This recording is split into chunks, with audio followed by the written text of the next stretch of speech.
Welcome to the Purpose with Purvis show. I'm Jacklyn Purvis, and I'm here with my dad, my mentor, my business partner, Jamie Purvis. We're the father-daughter coaching team and co-founders of the Be Do Have movement.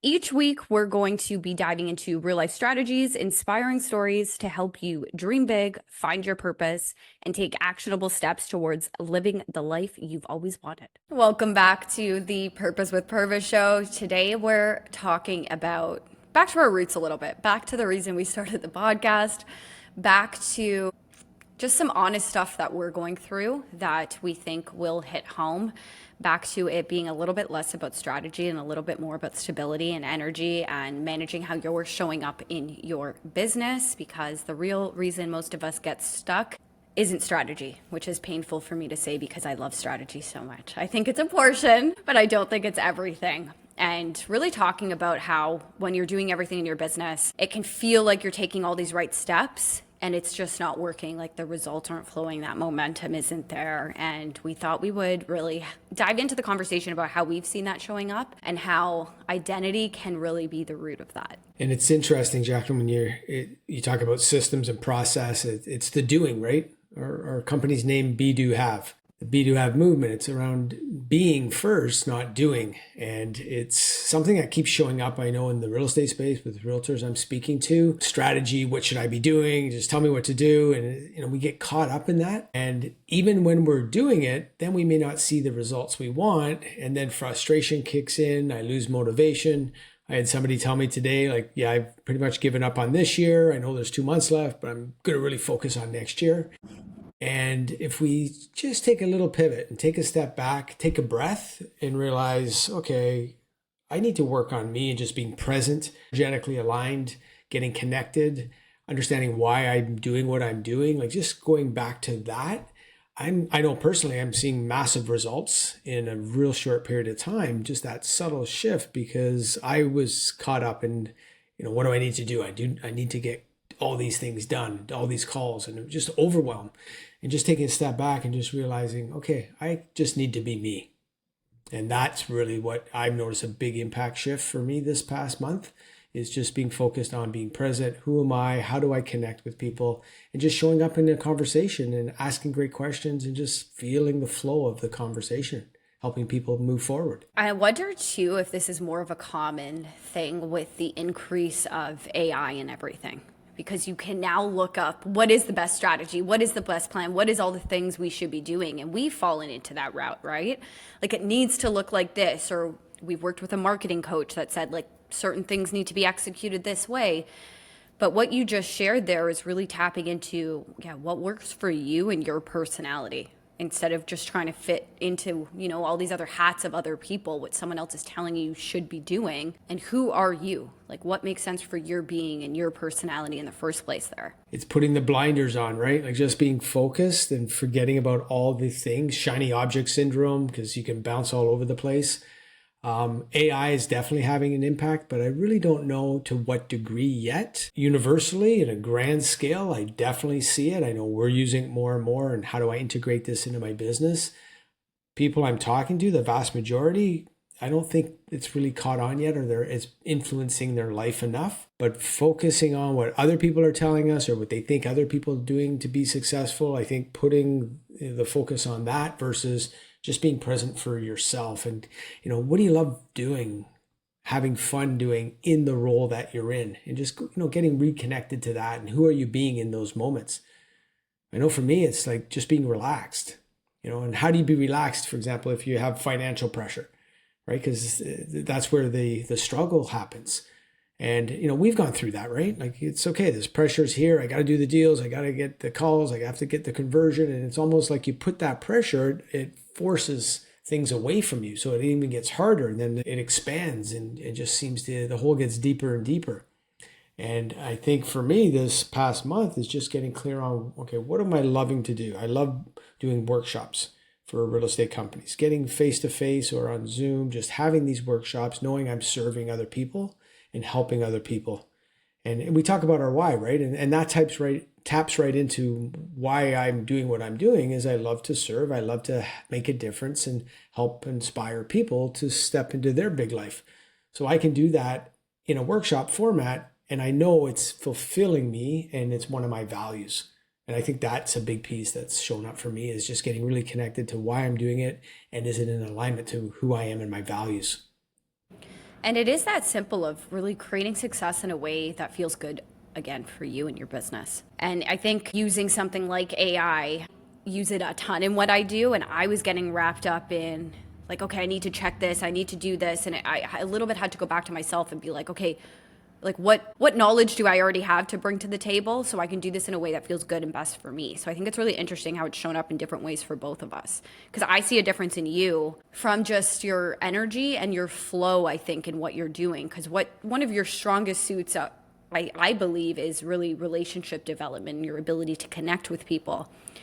And we can get lost in, okay, maybe it needs to look like this online, or we need to be posting this, this, and that. And we lose sight of those conversations of that relationship development. And it's a trap, right? I love ChatGPT, right? You enter your prompt and now it's prompting you for more information. Like, would you like me to give you this? Would you like me to show you this? I did it the other day and it was like 20 minutes, gave me this whole blueprint to run an entire business, and realized I just wanted one answer. Right. So I had to go back to the first one and get what I wanted. But I went down this rabbit hole because now I'm interacting with AI that's taking me down a path that I didn't even ask for, but I responded. So getting clear on, okay, who's initiating the activity here, right? Am I reacting or am I creating? And I know for me, if I get into creation, I built my business in a way that most realtors won't, which is cold calling. And you say that to people and it's like, it's creepy, right? Oh, no, I would never do that. And that's okay. Don't do it. But what do you love to do? And then just focus on that one area. And cold calling for me, I've seen it right now where I've set an intention 5 conversations a day. 5 conversations. I make the number of calls, which is anywhere between 15 and 20, to have 5 conversations. I get to speak to the languages. I get to speak to 5 people a day, and I'm just checking in on it. And how are you doing? And that is my zone of genius, my uniqueness, my unique ability, is being able to connect and ask great questions. And I'm just coming from curiosity. And a byproduct of that is we've had 4 new clients this past week show up that have decided to work with us. And then I look for patterns, right? I connect the dots, and I know I'm energetically showing up differently. I'm at ease, I'm at peace, and I'm just being me. And let's break that down too, because cold calling sounds scary, first off. And the way that you do it now, though, I think is really strategic and interesting, because you're reaching out to certain people that you've had conversations with. So you're almost like, it's like relationship connection calls, because you're not just searching random numbers online by any means, but you're maintaining an on the phone relationship with people, which I do think makes you stand out now because it's so rare. I have so many people that I can reach out and connect with, right? So cold calling back in the day was picking up the phone, calling complete strangers around a house that you just listed. Or if you're door knocking, you get out and you knock on doors to people you don't know. Like, that is probably the highest hanging fruit, right? Like, you will get business over time because now that you've done that, then you follow up. Like, there's a whole system to it, right? Now, I believe, and I'm doing this, is I'm just going through our list, people we've spoke to this year. We have hundreds of people we've connected with, plus people that I know that are in my phone, reaching out, texting, hey, how are you? Just thought of you. Like, simple things like that, just getting into connections with people that are in our inner circle or in my environment, in my list of acquaintances, right? It doesn't even need to be people that are thinking about buying or selling. It's just people I know. So I find that is even easier than cold calling if you make the committed decision that you have a goal and you have an intention. And that's such a big business generator for you. So when we talk about that, it's an element of one of our modules in our program. And when we talk about that, it's truly helping realtors dig into what is their business generator. And it's one key activity that makes most sense for you based on how you've previously found a dream client that you've worked with before. The key to this, though, is that it is different for every single person based on how their personality is. It's never one size fits all. And I think, like, I come into our coaching space with a background in NLP, right? So it's that lifestyle, that mindset base. And what some of my struggles is we have clients come in and they're like, I have done coaching before. I've worked with real estate coaches. It doesn't work for me. And I get it. And that's because a lot of people are coming from like, it has to look like this. You have to do this many calls a day. It has to be in this format. And I just don't think it's realistic. So I always find that so fascinating when people come through, because I think it's so important to look at, based on your nervous system, based on your energy levels, based on your personality, what do you like doing the most that you're going to do most organically to truly just connect with people? And everybody knows what the answer is for them, right? Everybody does. I was coaching one of my elite clients this week, and she used to do a ton of networking and got away from it. That became a conversation that we'd been having, and she went to a networking event this week and had great conversations with 8 people. So 1 3-hour meeting, connected with 8 people. We have a strategy in place now to follow through, to build on those relationships. And that now becomes a business strategy once a month. One networking event, have 6 to 8 conversations, connect with the right people, follow up, build the network. And then she is such a powerful force, because once she's met somebody, people feel heard, right? People feel heard when they meet her, and she just asks great questions. And as a result of that, that often turns into either, hey, I'm thinking of doing something, or I have a referral for you, or I'd like to introduce you to somebody. So she builds her business through that network of connections, which ironically for her is going to networking events. How did you help her figure that out? Figure what out? That was her key, like the word we use is business generating activity. We were having a clarity conversation, right? So when we first started working together, we figured out a clarity plan. What does she love doing? Networking was one of those things, but she got very burnt out. A couple of years ago, she was going to 6, 8 a month networking events and just got so burnt out that she didn't want to talk to anybody. So she'd lost the energy around doing that. And then she was trying to do something else. What did she do? Online leads. Why? Because in the real estate space, as an example, like online leads, you hear people doing it. They're bragging about all the money they're making, and it comes from online leads. So went down that path, and then hated that, because you'd have all these leads. People weren't interested. You were chasing people, had no interest in doing any of that. So what she ultimately, our conversation was 3 things you love doing. What do you love doing? If that's all you could do and make all the money you wanted, what would it be? For her, she got very clear what were her 3 things: open houses, networking events, and farming a community. And farming in a luxury area. So that's what we're doing now, is we're building a business in the areas that she loves and wants to focus on. So 2 things out of that I want to break down here is yes, you helped them figure out those activities that were key to her, which is so important. And the second thing too is she was doing something she loved and still burnt out in that process. And I think that's an interesting component to discuss, because I've been there. Like, I'm doing something I love, but now I'm overdoing it and not managing my energy throughout this process, and not managing who I want to be. Like, am I being someone that's doing these things with ease, that I'm at peace, that I have joy in these activities? Or am I now like overdone? I'm just overdoing the thing, right? And that, I think people can lose sight of what they love because they're burning out in the process, even if it's something they enjoy. Often you get to a point where you don't even like what you're doing anymore because of that burnout, that situation where it's all I'm doing and I don't see a way out, right? There's no end to it.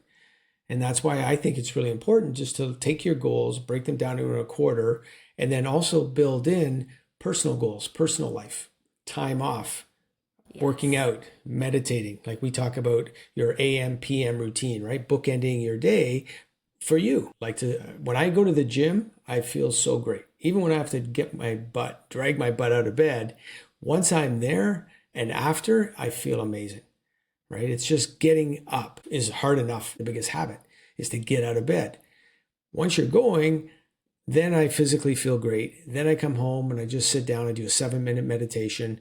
I have my cup of coffee. I have my routine. Take the dog for a walk, and it's all me time, right? So I find when I have me time, I can have we time, right? It's easier, but I have to look after myself. That's fascinating too. My husband and I just had a conversation about that as we're moving again. This is the 6th move in 1 year. We're also counting that. But the first thing that goes, at least for us, that we've let slip throughout this process is our routine. And I think that's just, I can make up excuses, but that's the number one thing that shifted. And I can see how much that's impacted how I'm showing up in business, because you're pouring from an empty cup. Like that burnout, when we talk about that, or that hustle culture, whatever that word is that you want to use to define that state of just exhaustion, I think truly comes from just not taking care of you in the first place, which is your being, which is your personal growth. Like, how are you filling up your cup? How are you energetically managing yourself so that you feel secure no matter what externally is happening? So to hear what you just said, this is your 6th move in a year. Mm-hmm. So you've uprooted your life 6 times. Mm-hmm. So at a deep core level, like our home is our foundation. We haven't moved in 22 years. So to move 6 times in a year, I think most people couldn't even understand what it takes and the mindset it takes to go through that. So I'm sure you've had your emotional ups and downs, right?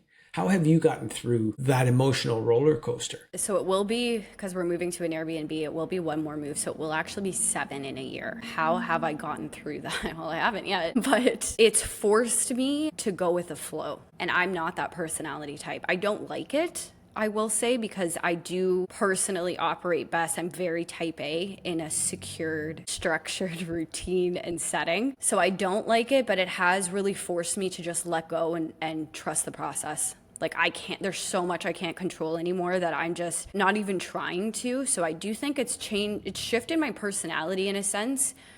And that's starting to feel a lot more freeing. Because I know we've talked about that, right? And to look at this as an adventure, right? Yeah. Rather than my life's uprooted, which we know it is. Like we can't be oblivious to what's going on. It's how we respond to what's going on, right? We have a choice. We react or respond. And if we react, it can cause, anxiety, and we get pressure, and, just feels overwhelmed. Like all that is a byproduct of reaction. But what you said is being fluid. And then you start to think, okay, being fluid in your business when things don't go according to plan, right? I always look for patterns. So looking at your current situation that you're going through now from a business perspective, what are the lessons? Being fluid. We can't control anything really when you think about it. Right? Because you can have your day plan, one phone call changes everything, right? You fall down, break a leg, like it can change everything. So being fluid in your business, letting go of an outcome, not being attached to it, like those are powerful beliefs that you can incorporate. It's really, I think the lessons are the key to the experience. One I noticed too with this move, just getting more familiar, obviously, with all the steps involved in doing this. I was feeling very anxious and almost frantic, but the root decision that changed it is this: we had it booked. So amongst moving and packing and figuring out the area we're going to, we're again moving across multiple states here. But the second we booked the Airbnb, the rest of it, it's like, oh yeah, I'm good. That was actually just the root decision that needed to happen. So I'm also recognizing when I feel like I'm spiraling to lean into, okay, what's the root that I can just worry about one decision and not 50? Because it does change, but it's getting to, that number one thing. And that applies to business just as much, right? Absolutely. And a decision, like once you've made a decision, what did you notice about your energy? After a decision was made, what did you notice about your energy, your focus, everything else that came as a byproduct of that decision? What did you notice? My husband noticed it immediately because he's like, wow, you're a night and day in how you're acting. He said he couldn't speak to me. I didn't really recognize this in myself. I can get I'm just managing in my head what's happening, but externally to him, like I'm not in the room. Like he'll be talking to me and I'm just like, he can just tell my brain's going. So he immediately just noticed in my energy, he's like, you're like a different person from us booking this. So he called me out on it, but I just felt calmer. Like the other stuff wasn't even decisions. It's just stuff that it's life. Life's happening, the other stuff's life, and that's going to flow regardless.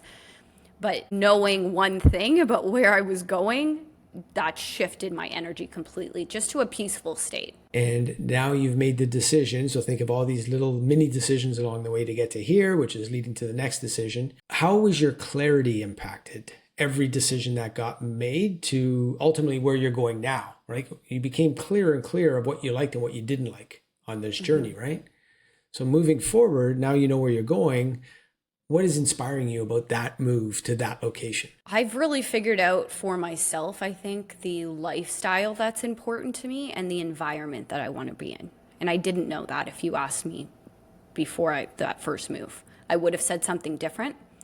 So it's really helped me get clear on not so much what I don't like, but what I really love, I'll say. Because there's other things I think that I'm willing to put up with in a lot of situations. Based on our living condition, though, we do have a lot of choice in what that looks like. So we really realize, like, why would we live somewhere where we don't have community in any of these places, right? So there was really nothing holding us down to one spot. So why not live somewhere that it's a lifestyle we love? So the alignment to that clarity is so key. And did you have it right away, or did it evolve to the point where now you are much clearer on exactly the lifestyle that is important to you? Right away, I think I would have said that walkability was a key factor, but it's like lifestyle. Like, I love living somewhere where people are outside, where people are walking around, where there's sidewalks. I didn't know that I had to be that clear, but that's a thing.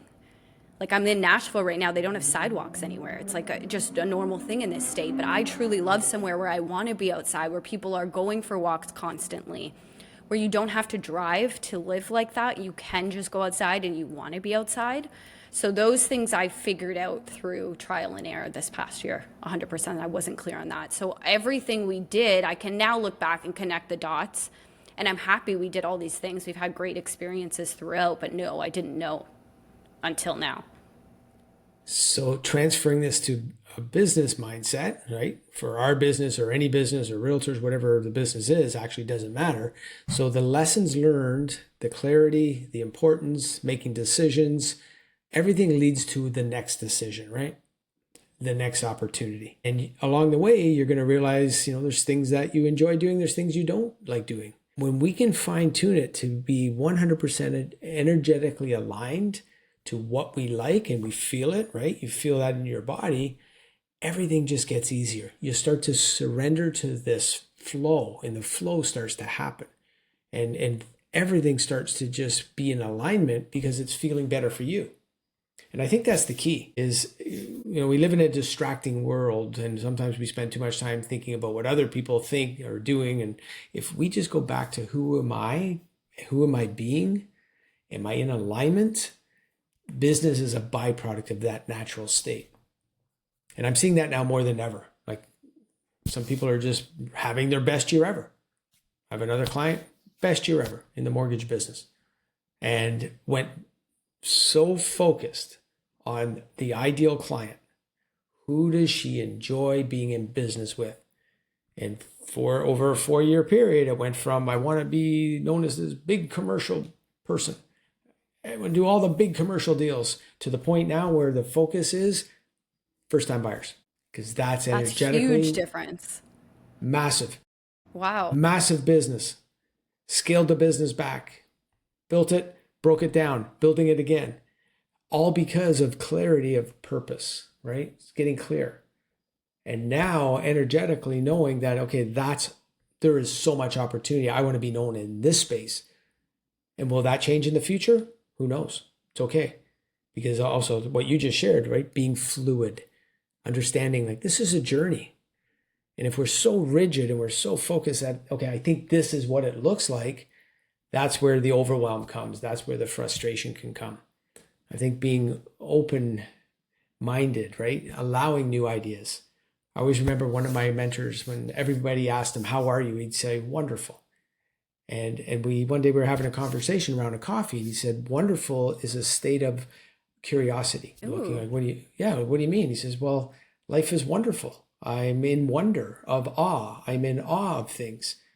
What causes that? And that's how his being was. So he lived in this state of being wonderful.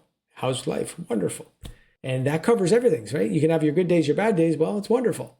And it became a pattern, and it's programming. And everything we do is based on a program.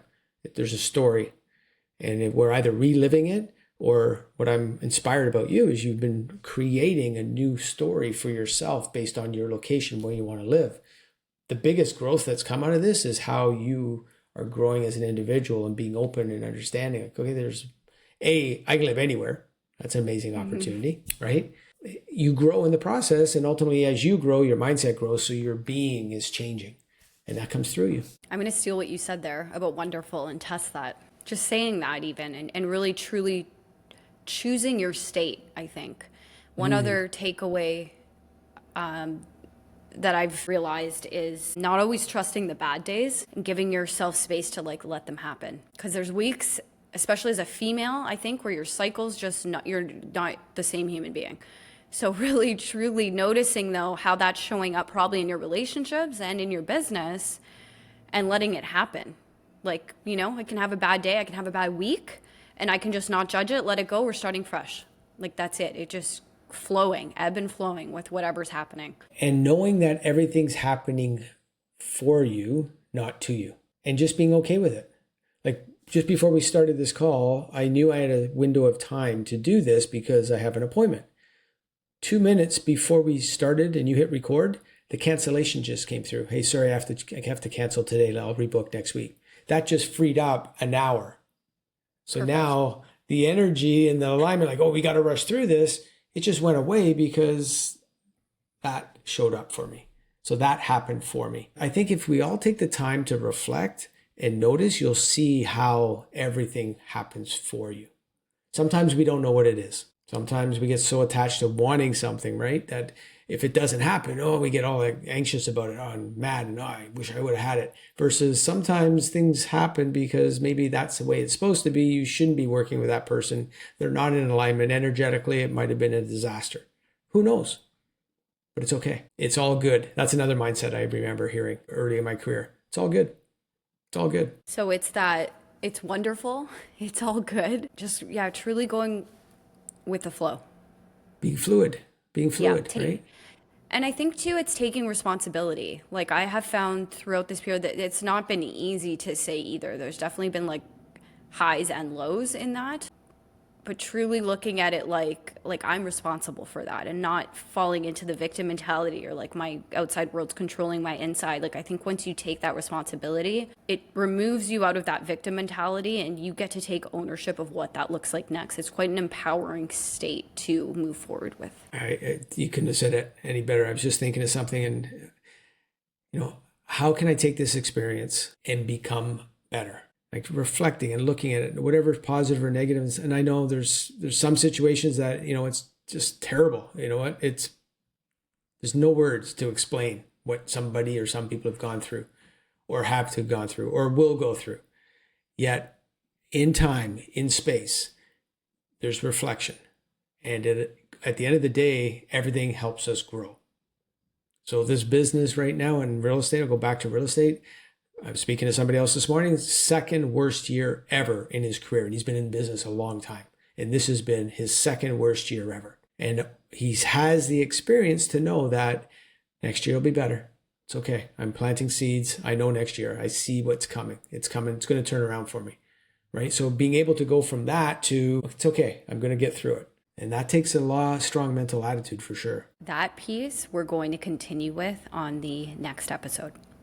Because what you just said, I've seen in you too. So I want to continue that piece next episode. So we'll leave you with on this pod today that you're not really stuck and it's not always strategy. It's truly coming back to you. What brings you peace? What brings you joy? Who are you as a person? And how can you bring more of that into what you're doing on a day-to-day basis? We would love if you could like, share, subscribe, comment below with what stood out for you. Stick in the comment section below to our mindset reset, which is a fantastic tool when you are feeling that state of stress, that stuckness, to move out of that space and into alignment. So download that below. It's available now, and we'll talk to you soon.